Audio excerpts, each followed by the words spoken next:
ಉಡಾಯಿಸೋ ಖಾರ ಬಣ್ಣ ರುಚಿಯನ್ನು ನೀಡುತ್ತದೆ. ಮೆಣಸಿನ ಪುಡಿ ಚಿಂದಿ ಉಡಾಯಿಸೋ ಖಾರ ಬಣ್ಣ ರುಚಿ. ಟಿವಿ9 ನ್ಯೂಸ್ಗೆ ಸ್ವಾಗತ. ನಾನು ಪ್ರತಿಮಾ ಭಟ್. ಕಾರ್ಮಿಕ ಭವಿಷ್ಯ ನಿಧಿ ಸದಸ್ಯರಿಗೆ ಸಿಹಿ ಸುದ್ದಿಯನ್ನು ಕೊಟ್ಟಿದೆ ಕೇಂದ್ರ. 100% ಇಪಿಎಫ್ ಹಣವನ್ನ ಹಿಂಪಡೆಯೋದಕ್ಕೆ ಅವಕಾಶ ಸಿಗ್ತಾ ಇದೆ.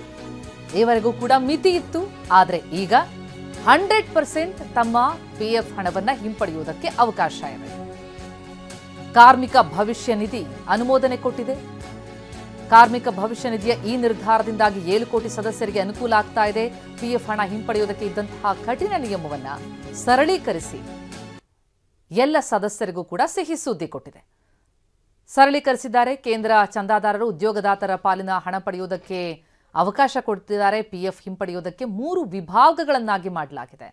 13 ಸಂಕೀರ್ಣ ನಿಯಮಗಳನ್ನು ಒಂದಾಗಿಸಿ 3 ಭಾಗ ಮಾಡಿದ್ದಾರೆ.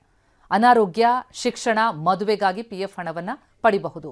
ಈ ಬಗ್ಗೆ ಇನ್ನಷ್ಟು ಡೀಟೇಲ್ಸ್ ಪಡೆಯೋಣ. ನಮ್ಮ ಪ್ರತಿನಿಧಿ ಹರೀಶ್ ಈಗ ಸಂಪರ್ಕದಲ್ಲಿದ್ದಾರೆ. ಹರೀಶ್, ಪಿಎಫ್ಗೆ ಇದ್ದಂತಹ ಕಠಿಣ ನಿಯಮವನ್ನ ಸರಳೀಕರಿಸಿದ್ದಾರೆ. ಈಗ ಮಾಡಿರುವಂತಹ ನಿಯಮದಲ್ಲಾದ ಬದಲಾವಣೆ ಏನು, ಹೇಗೆ ಪಡೆಯೋದಕ್ಕೆ ಸಾಧ್ಯ ಆಗುತ್ತೆ, ಎಷ್ಟು ಅನುಕೂಲ ಅಂತ? ಸರ್ಕಾರ ಮತ್ತೊಂದು ಗಿಫ್ಟ್ ಅನ್ನ ಈಗ ನೌಕರರಿಗೆ ಕೊಟ್ಟಿರುವಂತಹದ್ದು. ಅಂದ್ರೆ ಪಿಎಫ್ ಅಡಿಯಲ್ಲಿ ಬರ್ತಕ್ಕಂತಹ ನೌಕರರು ಯಾರಿದ್ದಾರೆ ಅವರಿಗೆ ಇದು ತುಂಬಾನೇ ಒಳ್ಳೆಯ ಸುದ್ದಿ ಅನ್ನುವಂಥದ್ದು ಗೊತ್ತಾಗ್ತಾ ಇದೆ. ಬಹುಮುಖ್ಯವಾಗಿ ನೌಕರರ ಭವಿಷ್ಯ ನಿಧಿ ಖಾತೆಯಿಂದ ಹಣವನ್ನು ಹಿಂಪಡೆಯುವ ನಿಯಮಗಳಲ್ಲಿ ಮಹತ್ವದ ಬದಲಾವಣೆಯನ್ನ ಕೇಂದ್ರ ಸರ್ಕಾರ ಮಾಡಿರುವಂತಹದ್ದು. ಇನ್ ಮುಂದೆ ಪಿಎಫ್ ಖಾತೆಯಲ್ಲಿರ್ತಕ್ಕಂಥ 100% ಹಣವನ್ನ ಹಿಂಪಡೆಯುವ ಅವಕಾಶವನ್ನ ಈಗ ಕೇಂದ್ರ ಸರ್ಕಾರ ಕಲ್ಪಿಸಿಕೊಟ್ಟಿದೆ. ಇದರಿಂದ ಸುಮಾರು 7 ಕೋಟಿ ಉದ್ಯೋಗಿಗಳಿಗೆ ಅನುಕೂಲ ಆಗುತ್ತೆ. ಅಂದ್ರೆ ಯಾರ್ಯಾರು ಇಪಿಎಫ್ ಖಾತೆಯನ್ನ ಹೊಂದಿರ್ತಾರೆ ಅವ್ರೆಲ್ರಿಗೂ ಕೂಡ ಇದು ಅನುಕೂಲ ಆಗುವಂತಹದ್ದು. ಈ ಬಗ್ಗೆ ಕೇಂದ್ರ ಸಚಿವ ಮನ್ಸುಖ್ ಮಾಂಡವಿಯಾ ಅವರ ಅಧ್ಯಕ್ಷತೆಯಲ್ಲಿ ನಿನ್ನೆ ಒಂದು ಮಹತ್ವದ ಸಭೆ ದೆಹಲಿಯಲ್ಲಿ ನಡೆಯಿತು. Central board of trusting CBT ಸಭೆ ಈ ಒಂದು ಸಭೆಯನ್ನ ಮಾಡಿತು. ಈ ಸಭೆಯಲ್ಲಿ ಈ ಒಂದು ಮಹತ್ವದ ನಿರ್ಧಾರವನ್ನು ಕೈಗೊಳ್ಳಲಾಗಿರುವಂತಹದ್ದು. ಈ ಹಿಂದೆ 13 ಸಂಕೀರ್ಣ ನಿಯಮಗಳು ಅಂದ್ರೆ ಕಷ್ಟದ ನಿಯಮಗಳಿತ್ತು, ಅವುಗಳನ್ನೆಲ್ಲವನ್ನು ಕೂಡ ಬದಲಾಯಿಸಿ ಈಗ ಅವಶ್ಯಕ ಅಗತ್ಯಗಳು, ವಸತಿ ಅಗತ್ಯಗಳು ಮತ್ತು ವಿಶೇಷ ಸಂದರ್ಭಗಳು ಈ 3 ಕಾಲಮ್ ಅನ್ನ ಮಾಡಲಾಗಿದೆ. ಈ 3 ವಿಭಾಗಗಳನ್ನಾಗಿ ವಿಂಗಡಿಸಿ ಈ ಮೂಲಕ ಹಣವನ್ನ ಪಡೆಯಬಹುದು. ಅಂದ್ರೆ ಈ ಕಾರಣಗಳನ್ನ ಕೊಟ್ಟಿದ್ದ ಹಣವನ್ನ ಪಡೆಯಬಹುದು ಅನ್ನುವಂಥದ್ದನ್ನ ಈಗ ಕೇಂದ್ರ ಸರ್ಕಾರ ಹೊಸ ನಿಯಮವನ್ನ ಮಾಡಿರುವಂತಹದ್ದು. ಈಗ ಇನ್ನೊಂದಿದೆ, ಈಗ 12 ತಿಂಗಳು ಆಗಿದ್ರೆ ಸಾಕು ನಾವು ಇಪಿಎಫ್ ಅನ್ನ ವಾಪಸ್ ಪಡೆಯುವಂತ ಅವಕಾಶವೂ ಕೂಡ ಇರುವಂತಹದ್ದು. ಅಂದ್ರೆ ಹಣ ಪಡೆಯುವಂತ ಪ್ರಕ್ರಿಯೆಯನ್ನ ಇನ್ನಷ್ಟು ಸುಲಭವನ್ನ ಈ ಕೇಂದ್ರ ಸರ್ಕಾರ ಮಾಡಿದೆ. ಅಂದ್ರೆ ಈ ಹಿಂದೆ ಇದ್ದಂತಹ ಕಠಿಣ ನಿಯಮಗಳೀಗ ಬದಲಾಗಿದೆ. ಶಿಕ್ಷಣಕ್ಕಾಗಿ ಪಿಎಫ್ ಹಣವನ್ನ ಭಾಗಶಃ ಹಿಂಪಡೆಯಲು ಈಗ 10 ಬಾರಿ ಅವಕಾಶ ಇದೆ. 10 ಬಾರಿ ಶಿಕ್ಷಣಕ್ಕಾಗಿ ಈಗ ಪಿಎಫ್ ಹಣವನ್ನ ವಾಪಸ್ ಪಡೆಯಬಹುದಾಗಿದೆ. ಜೊತೆಗೆ ಮದುವೆಗಾಗಿ 5 ಬಾರಿ ಕಾರಣಗಳನ್ನ ಕೊಟ್ಟು ಮದುವೆಗಾಗಿ ಹಣವನ್ನ ಪಡೆಯಬಹುದಾಗಿದೆ ವಾಪಸ್ಸು. ಇನ್ನು ಶಿಕ್ಷಣ, ಮದುವೆ ಜೊತೆಗೆ ಇನ್ನು ವಿಶೇಷ ಸಂದರ್ಭದಲ್ಲೂ ಕೂಡ 3 ಬಾರಿ ಹಣವನ್ನ ವಾಪಸ್ ಪಡೆಯಲಿಕ್ಕೆ ಮಾತ್ರ ಅವಕಾಶ ಇತ್ತು.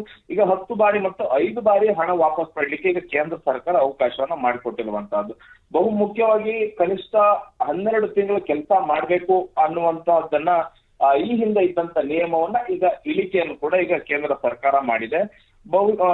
ಇದು ಮಹತ್ವದ ಬದಲಾವಣೆ ಕೇಂದ್ರ ಸರ್ಕಾರ ತಂದಿರುವಂತಹದ್ದು. ಈ ಹಿಂದೆ ದಸರಾ ಸಂದರ್ಭದಲ್ಲಿ ಮಹತ್ವದ GST ದರಗಳನ್ನ ಇಳಿಕೆ ಮಾಡಿ ಇಡೀ ದೇಶದ ಜನರಿಗೆ ಕೇಂದ್ರ ಸರ್ಕಾರ ಒಂದು ಗಿಫ್ಟ್ ರೀತಿಯಲ್ಲಿ ನೀಡಿತ್ತು. ಈಗ 7 ಕೋಟಿ ಉದ್ಯೋಗಿಗಳಿಗೆ ಅಂದ್ರೆ ಯಾರ್ಯಾರು ಇಪಿಎಫ್ ಖಾತೆಗಳನ್ನ ಹೊಂದಿದ್ದಾರೆ ಅವರಿಗೆ ಕೇಂದ್ರ ಸರ್ಕಾರ ಒಂದು ಮಹತ್ವದ ಗಿಫ್ಟ್ ಅನ್ನ ಕೊಟ್ಟಿರುವಂತಹದ್ದು.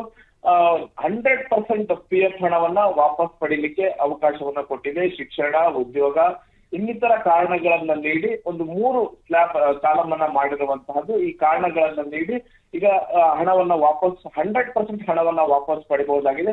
ಈ ಹಿಂದೆ ಕೇವಲ ಭಾಗಶಃ ಹಣವನ್ನ ಕೊಡಬೇಕಾಗಿತ್ತು ಮತ್ತು ಅದು ಸಾಕಷ್ಟು ಸಂಕೀರ್ಣತೆಯಿಂದ ಕೂಡಿತ್ತು. ಹೆಚ್ಚಿನ ಡಾಕ್ಯುಮೆಂಟ್ಸ್ ಗಳನ್ನ ಪ್ರೊಡ್ಯೂಸ್ ಮಾಡಬೇಕಾಗಿತ್ತು. ಜೊತೆಗೆ 13 ಪ್ರಶ್ನೆಗಳಿಗೆ ಸಂಕೀರ್ಣ ನಿಯಮಗಳು ಕೂಡ ಇದರಲ್ಲಿ ಇತ್ತು. ಮತ್ತೆ ಪ್ರೋಸೆಸ್ ಕೂಡ ಲೇಟ್ ಆಗ್ತಾ ಇತ್ತು. ಈಗ ಬೇಗ ಹಣ ರಿಲೀಸ್ ಆಗುತ್ತೆ, 100% ಹಣ ರಿಲೀಸ್ ಆಗುತ್ತೆ ಅನ್ನುವಂಥದ್ದನ್ನ ಕೇಂದ್ರ ಸರ್ಕಾರ ಈಗ ಹೊಸ ನಿಯಮವನ್ನ ತಂದಿರುವಂತಹದ್ದು. ಪ್ರತಿಮಾ, ಥ್ಯಾಂಕ್ ಯು ಹರೀಶ್ ತಮ್ಮ ಮಾಹಿತಿಗೆ.